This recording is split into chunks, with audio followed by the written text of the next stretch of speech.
जदि आपणकर किसी पुराना गाड़ी अच्छी आपण ताको बिकिबाकू जाउछन्ती बिकिला परे से गाड़ी रो ओनरशिप ट्रांसफर करना ताले सावधान रही जाऊँ आज्ञा हाँ कहीं कारण केतबेले आपन को जेल हो पारे आज्ञा हाँ यही मैटर सुप्रीम कोर्ट कौन जजमेंट देछन्ती चलते ये वीडियो रे संपूर्ण जानिबा वीडियो शेष पर्यंत देखंतु मु एडवोकेट लक्ष्मीधर और आपण देखछन्ती एडवोकेट स्टॉक्स जदि ए सुधा सब्सक्राइब करने तो निश्चय सब्सक्राइब कर दियंतु।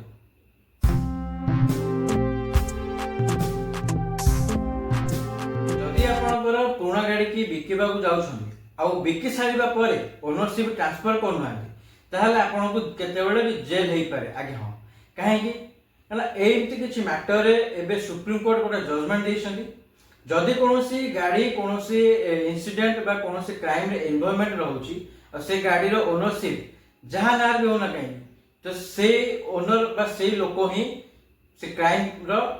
जहाँ भी हेतिबो से कोनोसी क्राइम हेतिबो जे कोनोसी इंसिडेंट हेतिबो तार उत्तरदायी अटे आगे हाँ धर जो आपण गाड़ी जो सेल कर देला पर ओनरशिप ट्रांसफर करना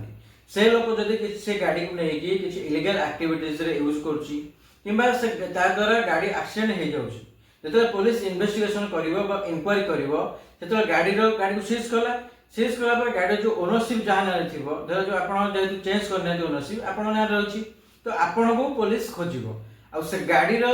जो ओनरशिप हिसाब रे आपण को मध्य पुलिस अरेस्ट मध्य करिवो। तो जितेबाला भी आपण गाड़ी सेल कर तुरंत किछि दिन मध्य आपण गाड़ी ओनरशिप ट्रांसफर कर दियंतु नचेत आपण को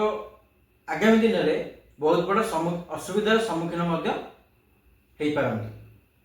तो यही matter honourable supreme court judgment देछन्ती जदि कौन व्हीकल किछि माने इंसिडेंट बा किछि इलीगल मैटर रे जदि इन्वॉल्वमेंट होउची तार मालिक जी भी होतना कहीं सी ही उत्तरदायी अटंती।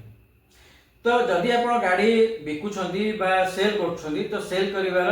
तुरंत ओनरशिप निश्चय ट्रांसफर कर दियंतु। आशा करूँ आज ये जो लीगल इनफॉरमेशन आप निश्चय जानी सारी जदि ये वीडियो पसंद लगी अन्य मानक निश्चय शेयर करदे और जदि सब्सक्राइब करना निश्चय सब्सक्राइब कर दियंतु। Thank you so much.